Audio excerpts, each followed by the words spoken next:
Good morning, good afternoon, good evening, good night, wherever you are, whatever you are doing, welcome to another Twisted Tangents. My name is Tom. And I'm Bonnie. And tonight, we're going to mix it up a little bit. Their spines had been cut and then he played with them like, a cat would play with a mouse. To yell, your eyes, they turn solid black. Join us in another Twisted Tangent. So if you listened to our show last week, which if you are not already, you can follow us on pretty much any good podcast platform. Spotify, Apple Podcasts, Castbox, Stitcher, you name it, we're on it. Audio Boom as well. Go and subscribe.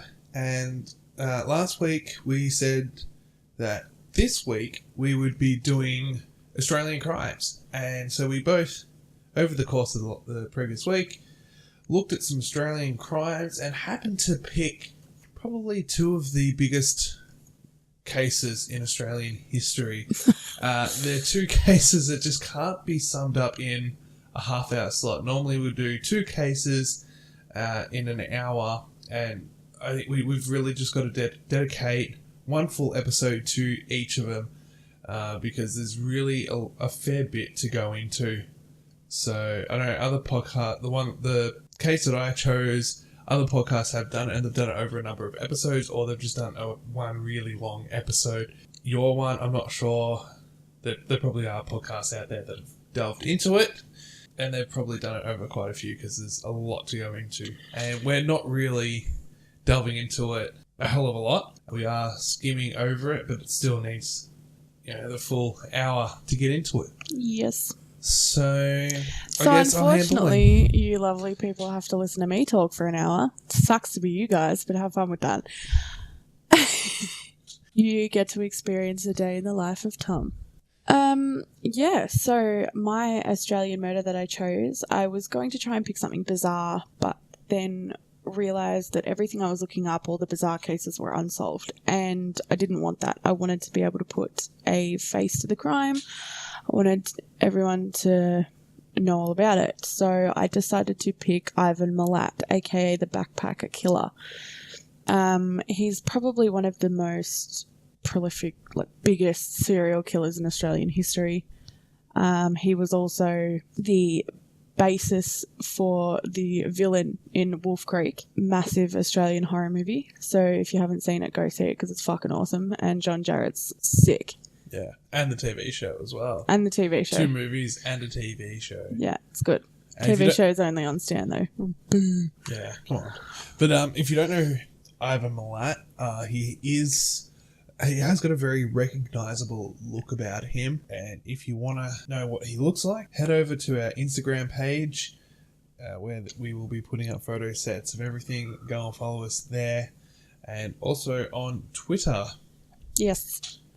So he was born in Guildford in New South Wales in 1944, which makes him 73 currently, still alive. He was born to a large immigrant Yugoslavian family, and they had 14 kids. Damn, didn't they have a radio back then? Well, they lived rurally and kept to themselves, so I'm guessing they didn't really have a lot else to do. Must have been cold out there. But even from the age of 17, he's been in trouble with the law. Only minor stuff compared to his future crimes, though. Just stuff like stealing cars and breaking into houses and stuff like that. So, yeah, the normal sort of building up to murder of lots of people. Yes. So one of his brothers says that he did display psychopathic tendencies when he was a child. Of course. But they did say that when they were trying to get statements from his family about what he was like when he was a kid and leading up to all the nonsense, that one brother said that he had psychopathic tendencies, and then a lot of other people in the family just went, no, he didn't, and it was really hard to get a clear, concise answer about it because everyone was just kind of stepping on each other's toes and giving twisted answers. I suppose when you got a family that big. Yeah. Yeah. And they try and keep to themselves, so I guess they were just it's none of their business. So he was found guilty of 7 gruesome murders, but it was suspected that it was more than that. But that's all they could actually prove evidence on, so that's all they got him for in the end. Damn. So in 1971, he was put on trial for the alleged rape of 2 female hitchhikers, but he was acquitted when the prosecution failed to make a convincing case against him. That was probably his first proper run-in with the law. Yeah, first major crime. Yeah, and he was acquitted. Although I don't know how. The 2 girls said that they gave an ID, and they even said he had a massive knife with him that he threatened them with and stuff. So some Crocodile Dundee kind of shit. Yeah. Okay. Yeah. So the first part to the story I'm going to tell you about is a man called Paul Onions. Yes, it was very hard to take him seriously with the last name Onions, as I was doing some research today. It could have been worse. At least his name is not Fanny Schmeller. Oh my god, that was the funniest episode of The Chaser. Yeah, so Paul Onions was the only victim of Ivan Milat's to actually make an escape. So he is the reason why Ivan Milat has been convicted today. Good on you, Paul. Fucking good guy, Paul. MVP. So he was a backpacker from the UK, and he was picked up by Milat on the 25th of January 1990. He has said that initially Milat seemed very friendly, although he introduced himself as Bill. Okay, I suppose you got, why show all of your cards straight away, Well, if you're going to kill him, you're not going to tell him his real name. So he seemed really friendly, but Onions soon found his personal questions about his plans very unnerving. You don't get too personal too early. You gotta ease into that kind of stuff. And not being like, where are you going? Where are you staying tonight? Who are you staying with? How long are you here for?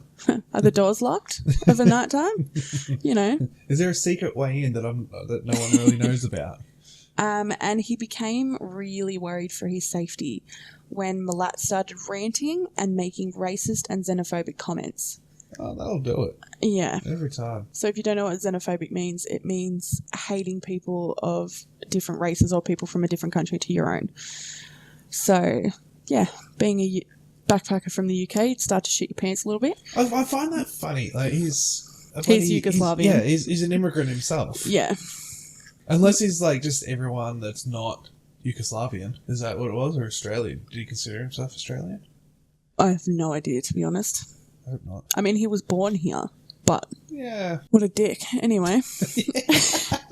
Milat pulled off to the side of the road and Onions tried to flee, but Milat pulled out a revolver and told him to put his seatbelt on. Well, at least he's put the seatbelt on. Safety conscious. Yeah, safety first. He still managed to bolt to safety, even with the threat of Milat yelling out that he was going to shoot him. And he managed to flag down a passing car that then took him to the nearest cop shop to report it. When he fled the car, he left his backpack in the car, which had all of his belongings, everything, his passport. So after he went to the police station to report it, he then went back to Sydney and got a new passport to be able to travel home, and then swiftly returned to the UK, which was probably a fucking smart move.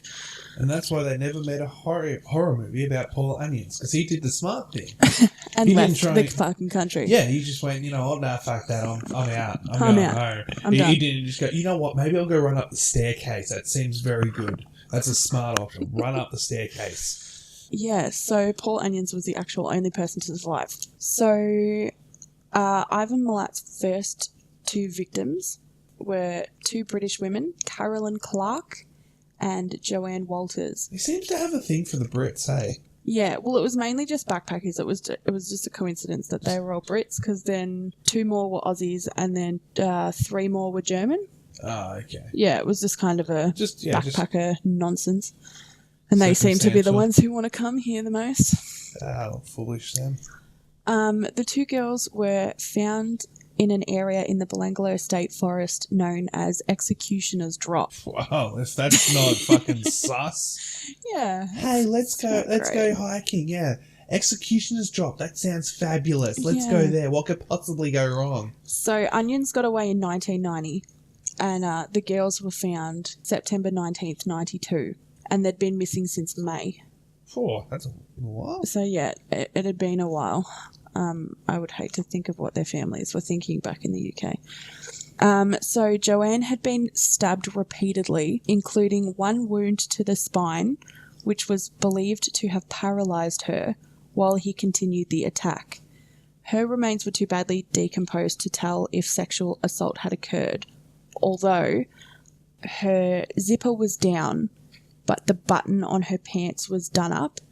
Like he'd taken it all down, sexually assaulted her, and then just done the button quickly back up to make it look like nothing had happened, but he'd left the zip down. Okay. Yeah.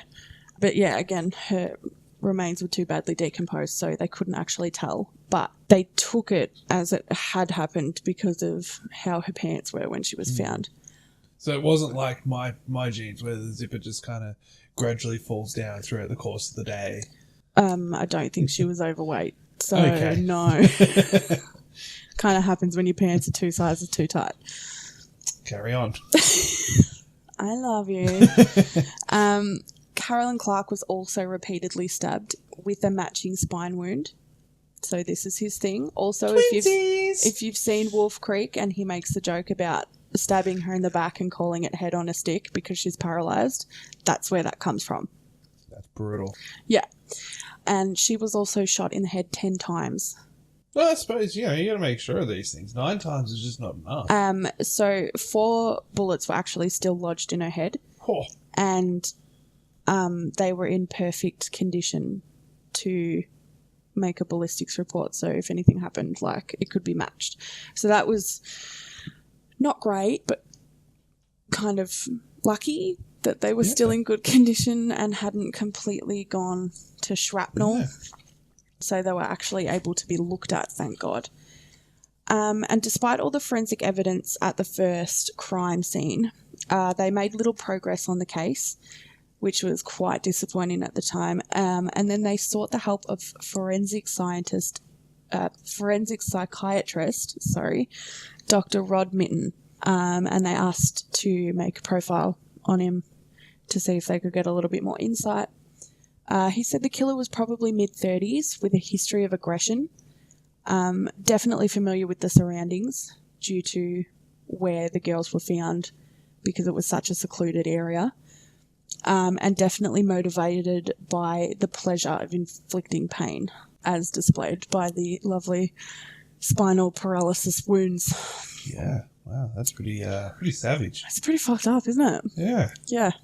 So the second lot of victims were discovered in October of 93, so the next year. The badly decomposed remains of Aussies, James Gibson and Deborah Everest. They went missing in 1989, so they'd been missing for ages. Jesus. Yeah, but they got found later. Post-mortem examination revealed paralyzing spinal knife wounds. So again, his little trait. I'm sure they can't run away. Or fight back, for that matter. Yeah, pretty much. There was a few small crime scene similarities. For example, 22 caliber casings found in the area of both sites, and a little fire near the campsite. You've got to keep warm when you're doing these things. Yeah, true that. But so it seemed that the 22 caliber rifle was the gun of choice. It led police to believe that it was the same killer. Well, fucking duh. They then set up a large task force, which is probably a good idea, and initiated a massive manual search of the Belanglo State Forest, which the state forest is fucking ginormous, so good on them. Although being so as a giant task force was probably, 5 coppers? 1 month into the search, on the 1st of November, 93, another victim was found, a German woman. I'm probably going to butcher her name. Simone Schandl? Yeah, whatever. Simo. She'd been missing since January of 91, so she'd been gone for a while as well. She also had 22 caliber shells found in the area, and she had the same spinal wound as everybody else. That seems quite likely to be Mr. Ivan. At least he's consistent. Yeah, well, that's what you want with a serial killer. You want that consistency. So his final victims were found 3 days later, on the 4th of November. Germans, again, I'm sorry. That's their fault for having weird names. Anja Habschied and her boyfriend, Gabor Nergbauer. Sounds good to me. They'd been missing since late December in 91, and Gabor was strangled and shot multiple times. What? No stab to the spine? I don't know. It didn't say anything, so apparently maybe not. Aww. But he did have the zipper down, button done up thing going on. Yeah, okay. So did his girlfriend as well. So Mr. Ivan's going a little bit of both ways there. Well, Bit of apparently he confusion. just doesn't have a preference. He just likes people that are in pain. I don't know. All the bullets that were found in his system were a perfect match to the previous ones from all the other cases. And Anya was fully decapitated. That's a step up. Yeah. So it says was severed by either a machete or a sword with how the wound was. Wasn't like a small knife. It was a big one and it was like a smooth, clean fucking chopper. Like, Again, bang. so that's not a knife. This is a knife kind of shit going on here. Yeah. Pretty much. So is that where you reckon that's where Crocodile Dundee got it from? Paul Hogan's looked at Ivan and gone, "Oh, that's a fucking knife right there." Oh, listen, you'd hope not, because he's supposed to be a funny character. Oh, he's an absolute pisser. You get your comedy where you can. Jesus. So various reports led the police to develop suspicion about the Milat family, but especially Ivan, but they had no firm evidence at the time. So they were kind of just fishing until Paul Onions, he contacted the authorities in April of 94. So he took his time, about 6 months. Yeah. And he contacted them with the info about his attack in 1990. His account was then furthered by the woman who rescued him. She contacted the police to back up his story. Top bird. Which was good because, you know, you can say what you like, honestly. The police then thought if he could identify Milat, they could possibly get him on the other crimes, purely because of how coincidental it was, all hitchhikers, all foreigners, blah, blah, blah, blah, mostly. So Onions was then flown out to Australia and identified Milat from a video lineup. Police then thought, fucking bang, and they got the green light and the excuse that they needed to get a warrant to finally search his property, because up until then they had diddle squat and you can't just get a warrant for no fucking reason. No. You'd like to be able to, but listen, it's not a perfect world here. Yeah, look, no, you need a pretty solid reason to get a search warrant. Yeah, of course. Especially with the amount of carnage that you're going to be causing inside said person's house. You just don't care. They'll just throw anything anywhere. Yes. So on May the 22nd, 1994, the police raided Milat's property and it revealed a huge amount of evidence, including personal effects from many of the victims, including clothing, sleeping bags, other camping supplies, blah, blah, blah. If you want to see a photo of his trophies, again, that is up on our Instagram page. Sweet. Because, you know, if you're going to be a serial killer, if you're going to take it seriously, you need trophies. Yeah. You got to take trophies somehow. Like John Wayne Gacy, I don't know if you can call them trophies, but he put them under his house.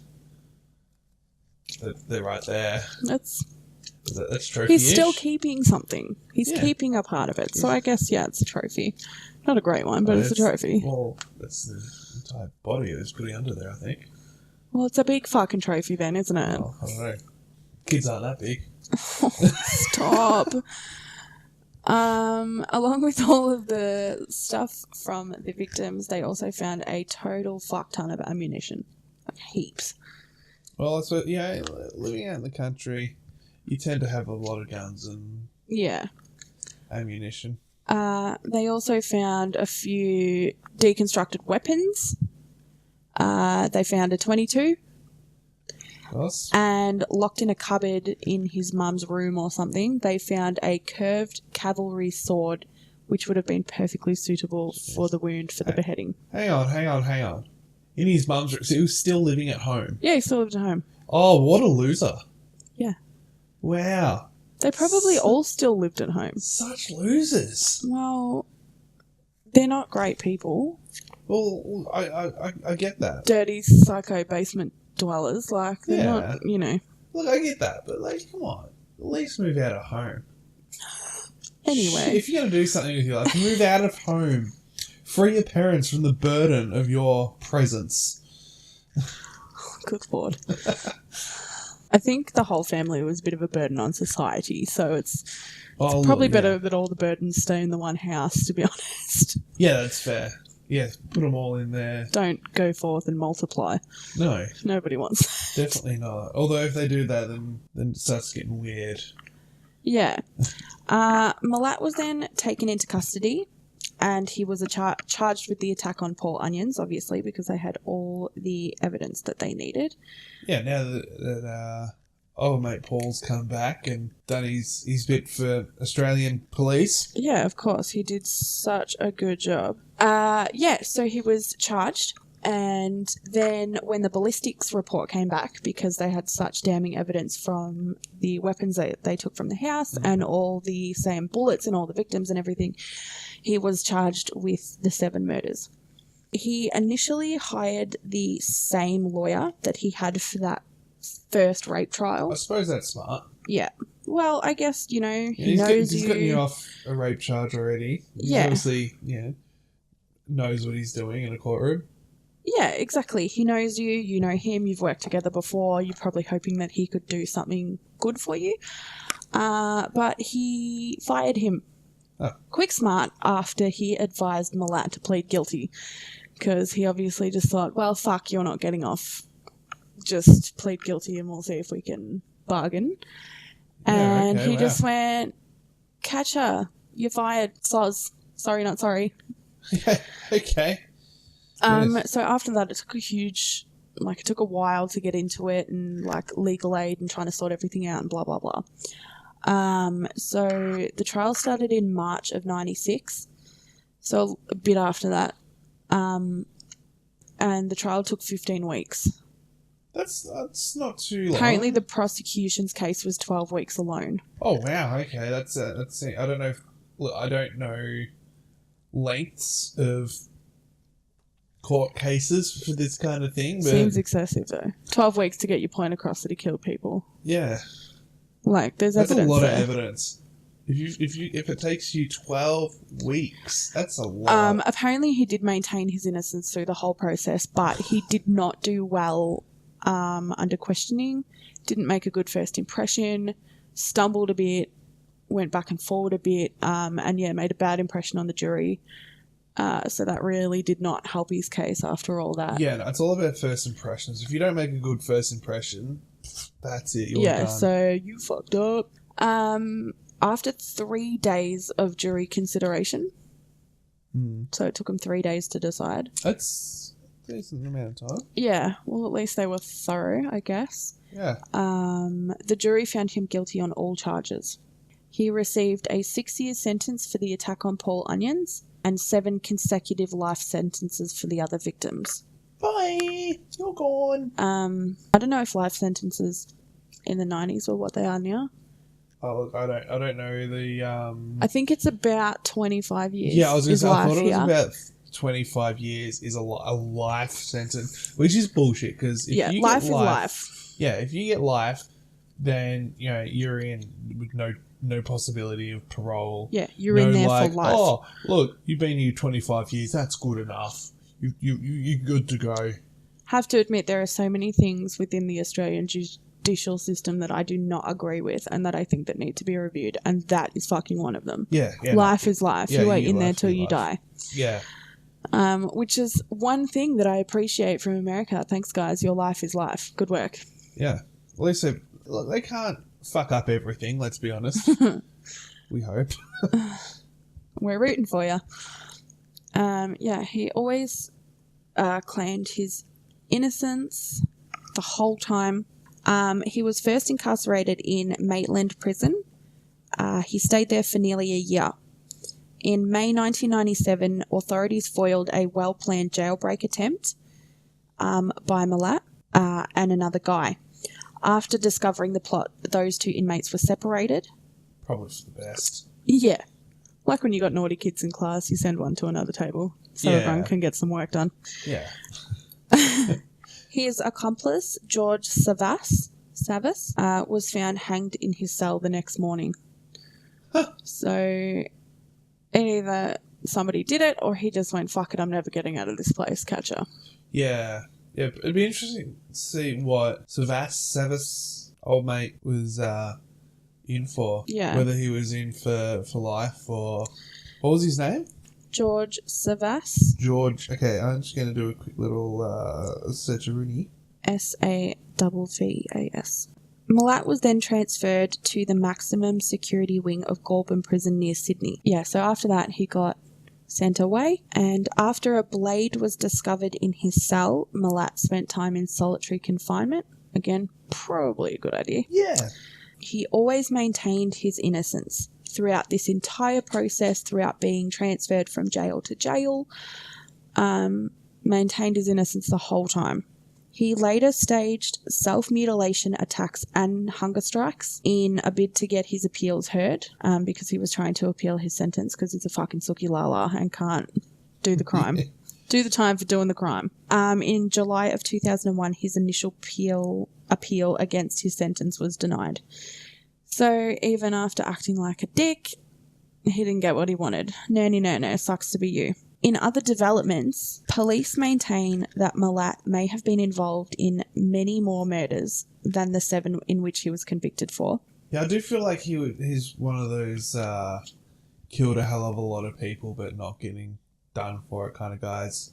Yeah. Even stuff in his earlier life, even if it was just, like, if it wasn't in conjunction with the string of backpacker murders. Yeah. I feel as though he could be, like, you know, the kind of person to, like, start off by accidentally beating a girlfriend to death or something. You know, just stuff that kind of gets the ball rolling in a bad way.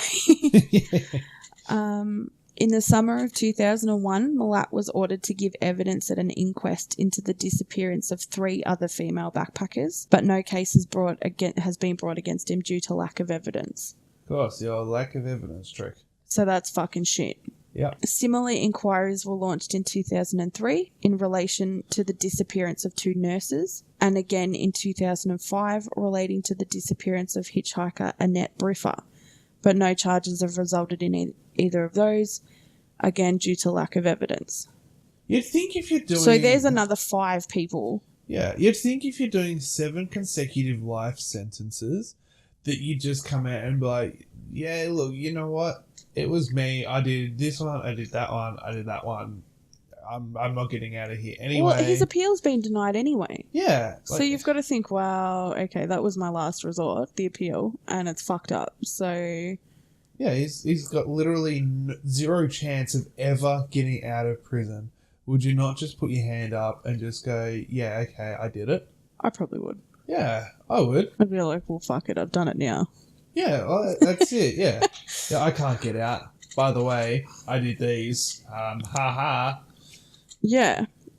In July 18 of 2005, Milat's former lawyer, John Marsden, who had been fired before the murder trial, made a deathbed statement in which he claimed that Milat had been assisted by an unknown woman in the killings of the 2 British backpackers. Interesting. But nothing ever came about that either. I wonder if that was his mother. It seems to be a very big mother thing with serial killers. They seem to have a bit of a mother complex. Whether it's, you know, just...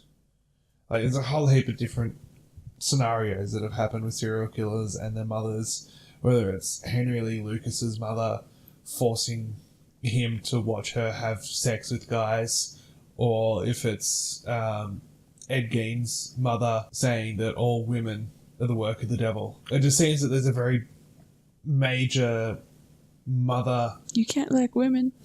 Women are the devil. Yeah, it's, yeah, straight from, I can't think of her first name. Mrs. Gein, though. Yeah, like, I don't know. I wonder if his mother had anything to do. I wonder if any of the family knew what was happening. Like, he's just suddenly bringing home all this random shit. Like, the parents we seeing him bringing home all this stuff. Hey, what the fuck is this coming from? We're in the middle of nowhere. Well, apparently it is said to be that people think that other people in the Milat family did it and then framed Ivan for it all. I suppose if you're going to be doing family murders, there's got to be a fall guy. Because if he's the shit son, like he's the one that they hate the most and it's always been the biggest disappointment and blah, blah, blah, you just be like, yeah, let's frame it on Ivan. Yeah, 100%. Why wouldn't you? Unfortunately for Ivan. Yeah, look, sucks to be him if he's actually genuinely innocent. Well, that's fucking unlucky. Yeah. But, you know, the chances of that actually happening probably quite minimal. Yeah. So on September 7th of 2005, Milat's final appeal was refused. And he's likely to remain in prison for the rest of his natural born life. In saying that, he's 73 at the moment. So, you know. He's probably not got long left, let's be honest. He'll kick the bucket soon. If you've been in prison for that long, like, it starts to wear you down. Yeah. After a while. At least he'd know the system. Now, speaking of prison, I have here... Ooh, Savas. Mr. George Savas. George Savas, this is coming direct from ABC website. George Savas walked out of Sydney's Goulburn prison in 1996 while serving a 25-year sentence for drug importation. And all it took was a good disguise, wearing a fake mustache and hairpiece, and after changing into civilian clothes, Savas walked to freedom from the jail's visiting area. That's very Hollywood. He was apprehended 8 months later. Fuck, so he's done it before. Street. Yep. It was revealed he was only at Goulburn after being moved there following a failed plan to escape from Maitland. Is it Maitland that... Yeah. Yeah, so there you go. So he... so he wasn't dead. He tried... Yeah. That says that... That's interesting. So, where you've looked it up is that Milat and Savas tried to escape from prison... They got caught. And then Savas hung himself the next day. The next day he hung himself. Yeah, that there says that... What? We're gonna look into this more. Goddamn internet! Why is... Fucking internet? Yeah, I know. That's coming from the ABC, so I don't know how trustworthy independent sources are. Unless... Or there could be a different George Savas that's in prison and tried to escape and failed in Maitland. There is a thing on the bottom of the article that I looked up. Yeah. And the good information that I found that says, we strive for accuracy and fairness. If you see something that doesn't look right, contact us. Contact them and just be on like... the fact-checking bit. Yeah, just send them a message. Be like, yo, did this guy actually kill himself? Because look, here's the thing that says he was moved and escaped. So, you know, did he? Didn't he? Just putting it out there, guys. Yeah, if he escaped, he'll have a Facebook now, so we should just look him up. One final thing. Yo, yes. In May of 2015, so recently. Yeah, that is 3 years ago. Because, 2005 final appeal denied. 2015. Denied! One of Milat's brothers, Boris. Oh, solid name. Boris Milat. All I think of is Boris... I can't get the last name right. Ruchevsky or something. Yeah. Yeah, I just think of that. Whenever I hear Boris now, I just think of that dickhead. You don't think of Boris Johnson? No, I should.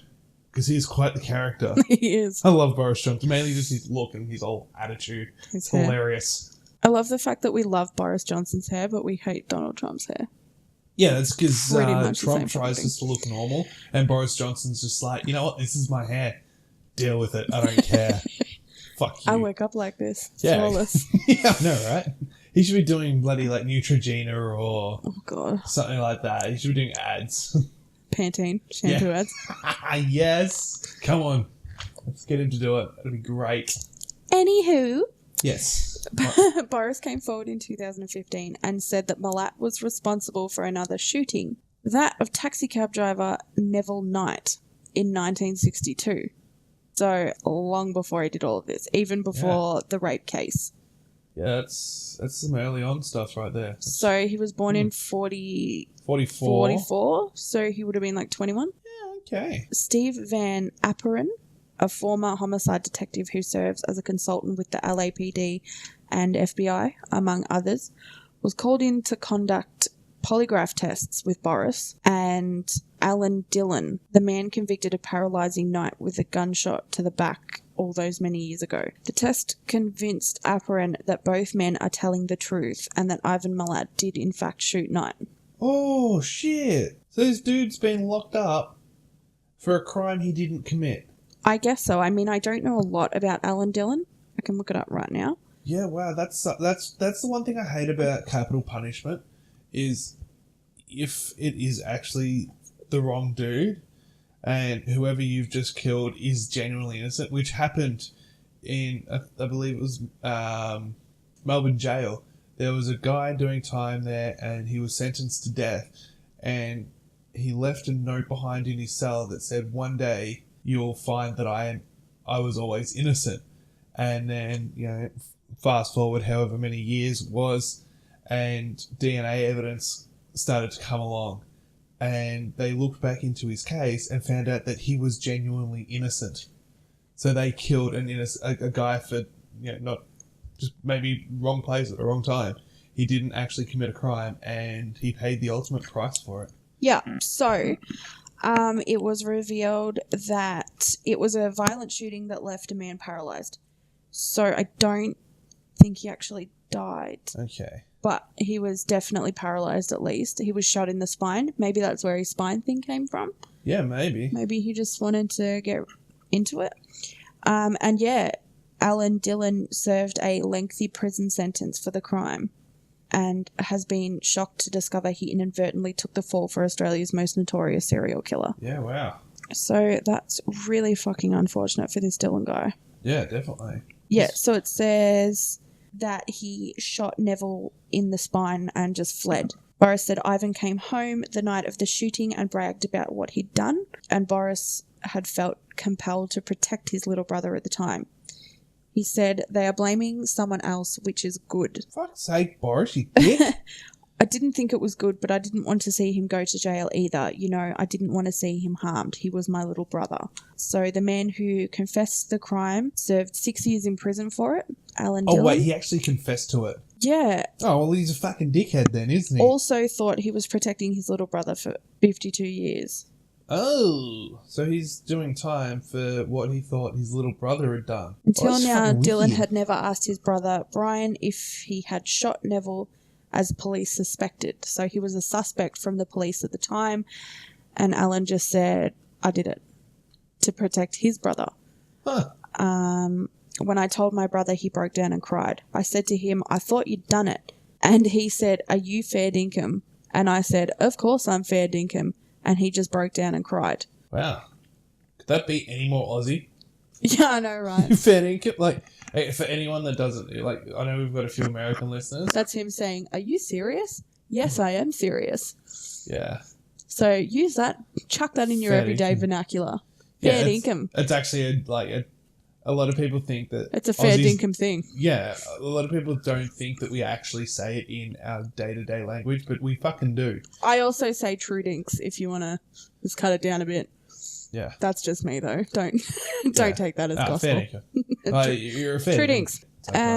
Yeah, see? Yeah, So yeah, it says a crucial piece of the puzzle was the link between Neville Knight's spinal injury and the fact that several of Milat's later victims were found to have been paralysed before death. So it was a thing. The investigation took the better part of 6 months and began innocently enough with a small nugget of information from a forgotten crime more than half a century old. It's like growing up knowing that the sky is blue and then suddenly discover that it's been red the whole time, the victim's daughter said in an interview.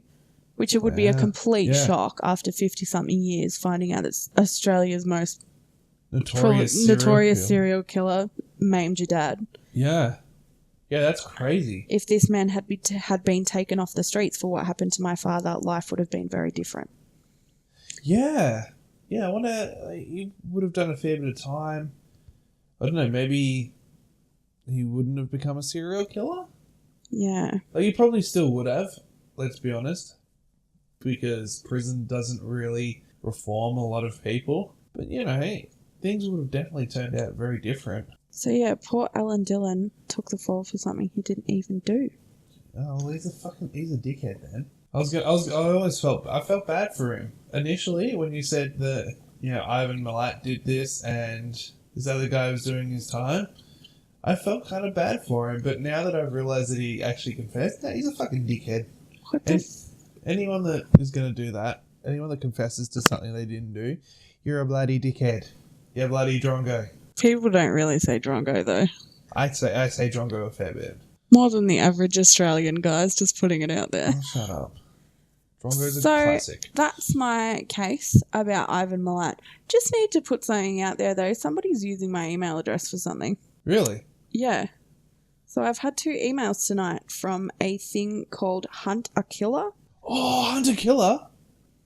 like a game or something. Yeah. That's I think it's a subscription thing.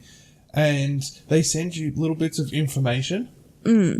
And so they'll send you clues and stuff, and then you've got to take those clues and find out who the killer is. I've seen ads and stuff for it, and it looks fucking amazing. Yeah, so the first one, I thought it was just spam, because it was like, Hunter Killer, you're a detective, we hear. Are you ready for this? Blah, blah, blah. Dear Siobhan, thanks for signing up to our account, blah, blah, blah, blah. And it showed the email address that they used, which was my email address. This was like half an hour ago, maybe an hour ago. And I have just received a follow-up email saying, congratulations, Siobhan. After reviewing your application, we have decided that you have what it takes. A box of clues will arrive at your door with patterns and clues from a killer, we're sure. With lives on the line, there's no time to waste. Not all who enter are welcomed to this race. Time is ticking. Real lives are at stake. Hurry up then, dear friend. You must go at our pace. Enter the game now. And you click I'm in. Yeah, I'm just going to put this out there for anyone that thinks this is an ad. It is not an ad. No, I'm actually genuinely concerned that We're not somebody's sponsored using my by email. Hunter Killer, but if anyone from Hunter Killer happens to somehow listen to our podcast and get this far along, please sponsor us. And tell Siobhan to fuck off. Yeah, that too. Tell Siobhan she's got the wrong email address. Your perks. Order before 2 p.m. and receive same-day shipping. Only applies in US. What the fuck is happening? I have seen Hunter Killer, and it was something I was like, oh my god, like this is sick. It looks so good. Because there's lots of little tiny details that they throw. Like they don't miss anything. I think I've never even heard of it before. Yeah, they've got I think they've got audio recordings, and there's maps, and there's letters, and there's all sorts of things. Do you want to hear something even weirder? What? Oh no, there it is. I was going to say I can't find the original email. Siobhan, we are currently reviewing your application for a Hunter Killer membership. While you wait, try and solve this murder riddle. Ooh. And it's got a link. Oh, let's do it now. We've got a little bit of time left. No, I don't want to click on anything. Aww. You can also join our secret Facebook group here. Click another link. It says, here's a summary of your responses to the review board. So this is what apparently this Siobhan has sent to the review board. Can you keep a secret? Yes. Are you applying for yourself or someone as a gift? It says myself. How easily frightened are you? I'm guessing it was a 1 or 10 scale. She said 10. Do you consider yourself a good detective? Yes. If you get stuck and the answers are not easy to uncover, will you? And it was obviously pick an answer, and she picked dig your heels in and work the case like a true detective. How much do you love mystery and true crime? 10. What's your first name? Siobhan. What's your city? UK. What's your email address? And then my personal email address. Okay.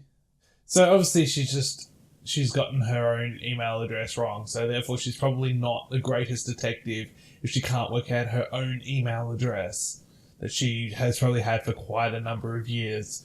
Siobhan, come on, mate. But Siobhan is not even spelt close to Bonnie. No, it's not. But your email address doesn't contain your first name. Yes, it does. Oh, it's that one. Yeah. What the fuck? I'm not putting my personal email address out here for you people. But yeah, it's my personal email address which has my name in it. Not my last name, but it says Bonnie in there somewhere. Yeah, I was thinking it was your one from, your emo days. Back in the day. From the emo my days. psycho punk girl. Yeah. No, it's my personal one. Yeah, so she's not getting these emails. So this is freaking me out. I'll keep you updated. If I get another email in the next few hours, I'll post about it on Instagram and we can all have a good fucking laugh. So this is freaking me out because I read a book that's kind of creepy like this, like a game. And then in the game, it was like a trial. It was like, what's it called? When it's like hasn't gone out as a proper game yet, but they're letting people test it. Like the beta. Yeah, it was like Beta beta Yeah. testing, and they signed up a few people, and it was like you had to solve the crimes and get more clues and blah, blah, blah. But then somebody became a copycat killer of everything that was happening in the game, but even shit that hadn't been released yet. That sounds pretty And so cool. this is kind of freaking me out a little bit because I quite enjoyed that book. Whew. I'm not going to sleep tonight. No, definitely Fuck not. this for a joke. Who needs sleep anymore? I run on about 3 hours a night and I'm doing just fine. Yeah. I'm glad I work in a job that has knives. Fuck my life, right? Oh, Look, all right. Well, I'm freaked out. That's my news for tonight. Shit. Siobhan, if you're listening, honey, check your email address because you're freaking me out. Oh, that's actually I find that kind of amusing. I think it's kind of funny that she's got her email address so incredibly wrong, and it just happens to be Hunter Killer, and we are talking about murder. Yeah, and true crime. that's really weird. Out of all of the subscription-based stuff that is out there, and there is a crap ton of it, it just happens to be Hunter Killer. That is hilarious. I could unsubscribe from their emails. Kind of feel sorry for her because if she's paying for this, she's not going to get any of this. And they're going to take money out of her account and she's not going to be able to play. Unlucky. Yeah. That's really weird. Maybe I should email the company? Yeah, totally, 100%. Yeah, just hit reply or something and just be like, so... Siobhan, Or maybe I should just play. Yeah, maybe. Get it for free. Fuck Siobhan. It costs a fair bit of money. Does it really? No, look, a decent amount, I think. Like $30 a month, maybe? Hey Siobhan, you fucked up. Maybe we're about to have some fun. Yeah, maybe we're going to hunt a killer. Well, there you go. That's very interesting thing that has happened. Bit of a twisted tangent we went on there. Yeah. So, if you haven't already, don't forget to subscribe to all of our social media accounts on YouTube as well, where we are toying with the idea of putting up some creepy videos, finding the best creepy videos that are out there, and putting together compilations, putting together top 5, top 10 lists, whatever we happen to do, putting some voiceovers over the top of them. So if that is something you are interested in watching, let us know. Send us a message wherever the hell you want. We've got our email address if you want to do that, twistedtangentspodcast@gmail.com. You can find us over on Twitter at podcasttwisted, and we will answer every tweet, every message, whatever. Instagram, we are at Twisted Tangents Podcast. You can message us there if you'd like. If you want to be like Siobhan, sign up to something under our email address if you want. Go for your life, as long as you're paying for it. Yeah, definitely. And something that's also really creepy is the light directly above us keeps turning itself on and off while this is happening. That's Purely also, for the fact of the shitty wiring in our house, but that's okay. yeah, it's still kind of creepy. You can also, where else can you find us? You can find us on Facebook at Twisted Tangents Podcast. Everything's pretty much Twisted Tangents Podcast, except for Twitter. Yeah, I don't know what happened there. My mouth just didn't want to spit the words out. You can also find us in Victoria, Australia, if you're really keen. Yeah. Let's be friends. Yay. Don't have many. Except for Siobhan. I'm going to try and find her on Facebook. Yeah, where are you, Siobhan? Can't find it by email, though, unfortunately. So if you want, head over to Audio Boom, Spotify, Apple Podcasts, Castbox, TuneIn, bloody anywhere you want. Google Podcasts, You said that Stitcher. already. Yeah, probably. YouTube. Oh, I'm just going off where we actually put our podcast to listen to and to subscribe. I don't know these things. He takes care of that. Yeah, I do all of the background stuff, all the social media stuff. And I look after the kids and cook. Yeah, she does. The mum thing. Yeah. I do the woman thing. You do the parental thing, and I do the true crime thing. So yeah, head over to all of those places. Get in contact with us. Why are they getting in contact with us?